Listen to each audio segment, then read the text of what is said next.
Welcome to another episode of the LOC Roundtable. I'm your host, Clint Culberson, and I'm really excited for today's show because we're going to dive really deep into the cryptocurrency world.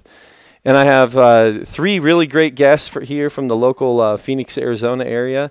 Andrew-pisher, how are you, brother?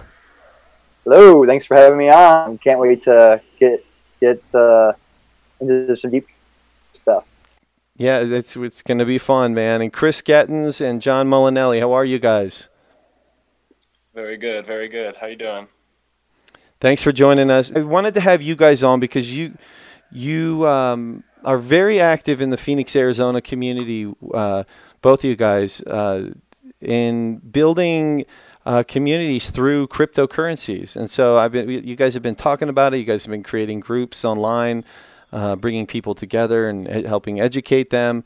And, you know, we do live in a world where our current monetary system enslaves us and is not working for us.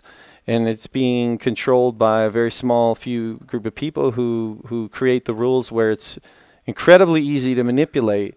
And now we have this scenario where you know, a lot of money has been lost. I mean, been stolen from the people of this world. And out of a big, huge problem like this has come a solution that helps cut out the middleman of the centralized banking system. And I kind of want to. Why don't we start with you, Andrew? You know, explain. And I want to preface this with tonight we're going to talk as if everyone's grandma was here, and we're explaining to grandma, how this works. So go ahead and just give us the general rundown. Andrew, we'll start with you on cryptocurrency. The only thing I really love saying about that is money is free. Like literally, money is free right now. You can create your own currency, and that's why there's all these alternative coins. There's thousands of them being that are circulating around. Actually, there's like 1,800 of them or so, and there's constantly new ICOs coming out every day. And there's these exchanges where everyone in the world goes onto this platform online, and they trade these coins together. And then if you want to get money out of it, you trade your coins for a really well-known coin like Bitcoin or Litecoin or Ethereum. You guys might have heard of this. At least Bitcoin's been in the news a lot. You should have heard of it by now. But you can trade for that, and then you can actually sell Bitcoin. People are willing to buy it for US dollars, for any currency really in the world. So you can create your own currency, make it super popular enough where people are willing to trade other coins for it, and then turn that into real money. So money is literally free. You can create an idea and then, have somebody, like me, make a token for you, and you can just start handing it out and paying people with your tokens to do things for your idea, to help make your idea come true. So hypothetically, I get what you mean, that money is free, you can create your own, but there has to be some sort of, people jumping on, one platform or a certain amount of platforms so that there's actually, I guess, value created in it and for ease of commerce, correct? So, you just mentioned that there's many different Bitcoins. Chris, how do you think that there can be a movement to really change the money system when there's so many different cryptocurrencies out there? That's a great question. First off, dude, thanks for having us on the show. I think that this is a great opportunity for normal people, because we're all normal and we're all learning in this world, to get a simple, digestible conversation about this stuff. And, if you think about currency in general, there's a constant flow. It's like a river, like the banks of the river flood and then they recede out, and it's the ideas of producing and consuming, and everything is production and consumption. So you go to Walgreens, for example, right? And you purchase a certain amount of goods from Walgreens. They give you a reward, like a referral program where you can go there and have discounts on certain products. And I think what cryptocurrency is doing is kind of similar to the idea of like Scrabble becoming words with friends. Like our technology is becoming integratable to take normal concepts of physical reality and turn them into a digital reality that has a more decentralized yet strong system of consensus that they reach on money. Like where with normal fiat currencies, you have all these different people that are determining the value of inflation and all these things. And I think the main thing for people to understand, if you haven't, you know, even for a second dealt with any cryptocurrency, is realizing that this is just a natural evolution. This is not something that's, you know, really out there. It's just we as humans are constantly elevating ourselves to learn new ideas. Andrew, I want to speak to that one real quick. Just so my thing is, we don't really need money. The only reason we have money is because of trust. We have a hard time trusting each other. And, you know, we can get to a point where we're going to realize, you know, once everything's automated, and that's what cryptocurrency is going to help do. It's going to automate everything. Once everything's automated, then we can just really work on ourselves and work on relationships with other people. We'll have nothing else to do. We don't have to work. We don't have to do anything. We'll be forced to look at ourselves. You know, we're not going to be running around trying to get the next Lamborghini. We'll be working on making a Lamborghini. You know what I mean? People will be working on their passion and designing. And then money won't be relevant anymore. Once everybody has a high standard of living, what are we even going to be exchanging money for? So this is the next step to that. And there's a lot of people that just want to abandon money right now, get rid of everything and just say, you know, but we have to make a system for it. And that's what crypto's doing. It's bringing us closer together so so we can trust each other. That's really what it comes down to. We're going to trust each other one day. And this is going to help us. Yeah, and I think we are on a collision course for a moneyless society, but it's going to take a transition. You know, it's like you said, we often say we can't wait for heaven to get here, but most of us aren't even ready to receive it. You know, right. and I think that, you know, with that cashless society, that not so much cashless society, but just moneyless society. It's a dream we all see, but there's gonna be a series of steps where it makes money just obsolete, where it just doesn't make any sense to exchange anymore. And, you know, I think that's the course that we're on. Can you explain how cryptocurrency takes out the middleman? Yeah. How does it really take out keep the central banks out of the loop? If you take like going to Walmart, right? Like someone in this country, mostly everybody in this country has been to Walmart at some point. When you pay for your shopping cart of goods, whatever it may be, you deal with the cashier, and a cashier accepts different forms of acceptable currency, right? So you can pay with a credit card or a debit card or cash or whatever. If you take a credit card transaction, right, you have a company like Visa or one of these, you know, credit card transaction completing companies, and you're dealing with the middleman of that credit card company that's approving the transaction and making sure that the person's bank account or fund that has the commerce is going to the correct account that has it. And with blockchain, you're basically eliminating the need for a company like that, because the blockchain is able to verify and complete its own transactions. So, you know, keep going with that, Chris, because let's transition into what is the blockchain. That word keeps being sent out there to the world, and for someone who is very, very, you know, tech illiterate, can you explain it? Explain it to Grandma. It was really funny. About like 3 or 4 weeks ago now, we had a think tank in our house, and there was like 30 people here, and the conversation was really grounded, and then it moved to crypto and just went to the moon, dude. Like it was like literally everyone's just throwing all these ideas around, and there's people sitting in the room that have never once to the day experienced cryptocurrency. So we're all going around trying to explain to everyone like what is blockchain, right? And we came up with this really simple like allegory, almost like metaphor for it. And you take a jigsaw puzzle, right? And you have a person that's putting together the jigsaw puzzle, or say like 3 people that are putting together the jigsaw puzzle. And you have this pile of jigsaw pieces, which can be related to blocks in a blockchain, right? And when you're putting together the puzzle, you have to pick the correct spots that those puzzle pieces fit into. And if they don't fit in, there's going to be a consensus between the people putting together that puzzle that this block doesn't belong there or doesn't belong there. So you could think of the blockchain just as basically a jigsaw puzzle that has a destination that it's looking to get to. You're looking to build the picture of the jigsaw, right? And you want the picture to be flawless of what it's represented to be.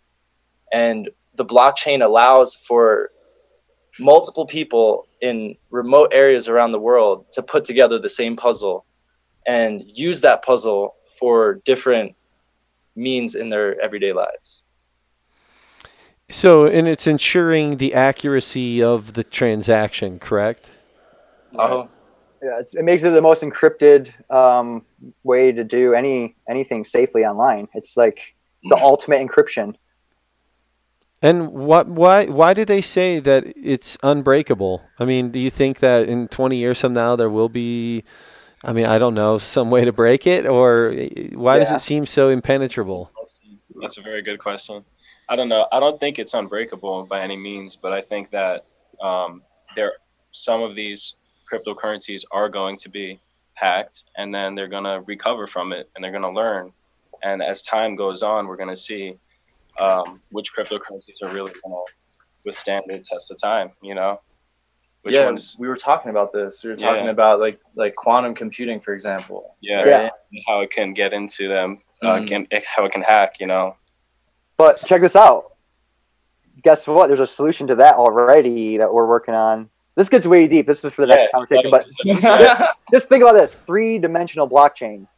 You know, different chains working together simultaneously, verifying each other's contracts, and you can't quantum compute that because they all have a different reality for each chain. So it's crazy.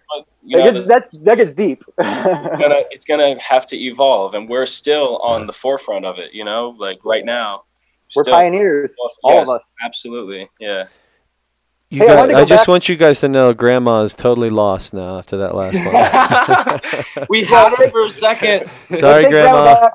Let's take Grandma back to the middle, because the reason I got stumped because I wanted to say one thing, but it wasn't going to answer your question. So go ahead. So I wanted to say the value of getting rid of the middleman. Nobody gets it. Like, the middleman is like the devil, because everything, you know, there's wholesale pricing, there's retail pricing, there's manufacturing pricing. You know, when the manufacturer sells something for $1 and we pay $50 for it, dude, that's a lot of middleman work. There's a lot of people getting rich. I used to run a tile and stone showroom. People would come in and they would buy thousands of square feet of tile. And, you know, we'd have stuff that we're buying for $2 a foot, $3 a foot. We double the price. All right. These guys, if they would just go open a wholesale account at a tile distributor that's importing the stuff, they could have literally just bought it. They could have started a business, got an EIN number, and opened up, and it would have cost them like $50. And instead, they spent $20,000 extra paying us to go get it for them. You know, so when you start cutting that out, things actually become a lot less expensive, and people can start affording to live in a house. They can start affording to eat free meals. They can start affording to eat like real food. So that's the importance of the middleman getting cut out.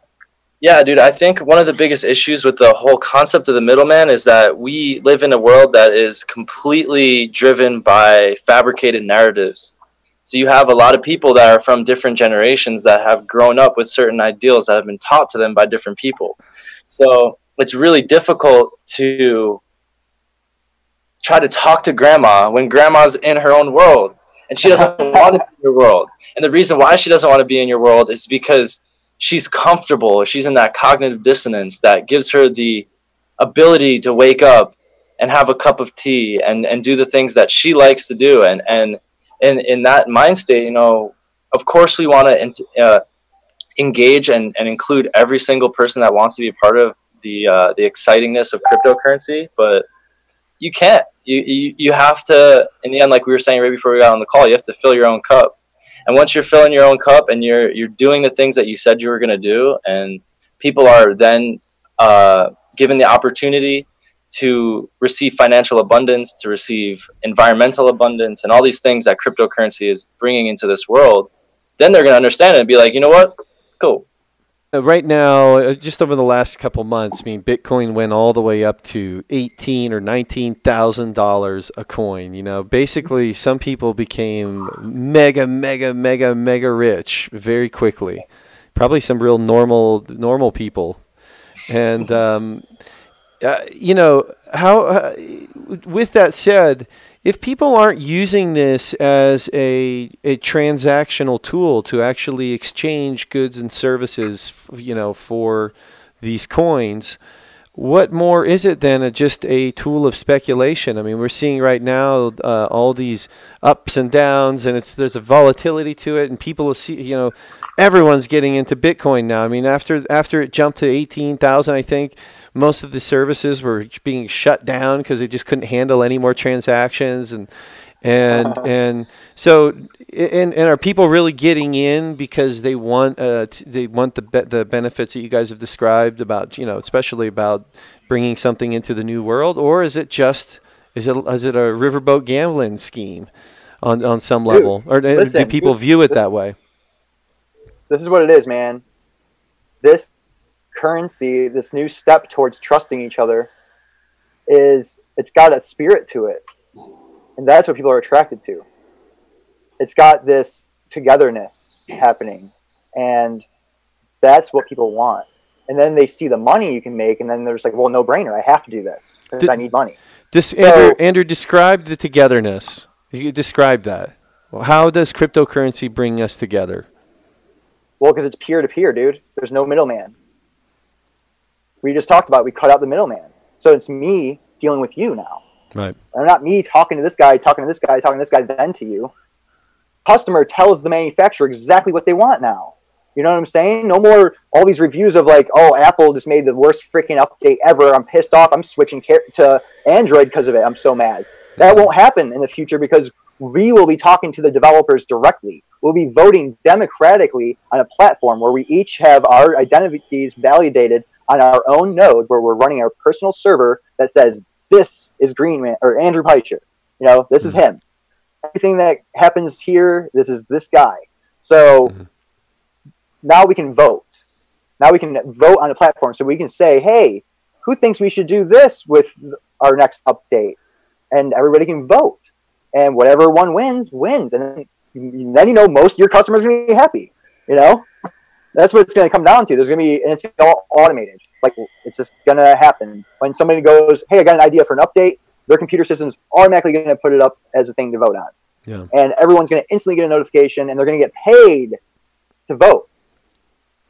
Chris and John, you know, I'll throw it out to you guys, but explain what this means now that we have a currency that transcends borders and, you know, the exchange systems of the past, right?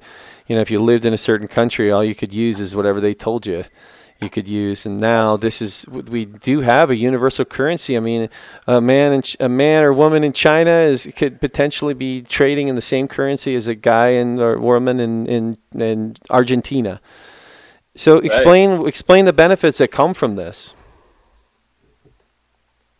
Okay, so I think that first off, depending on the cryptocurrency you're using, the transaction fees are absolutely much better. It used to take so much money. I know if you ever sent money through Western Union or yeah, you wait too long and take so much money in fees. So that's first and foremost, and it's almost instant, pretty much. Basically, you know, within 30 minutes for some coins can do a transaction in 5 to 10 seconds. So it's pretty awesome.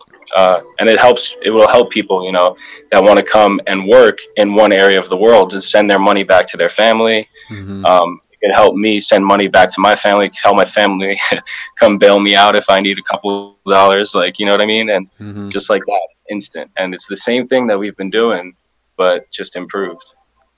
It definitely seems like this profiteering off of immigration, the way they do it now, and like you said, the idea of the Western Union model, and so many immigrants who are sending money back home. It's a very common thing all throughout the world, and for them who are of lower economic bracket already, to be able to save funds like that. I mean, every penny, every dollar counts, right?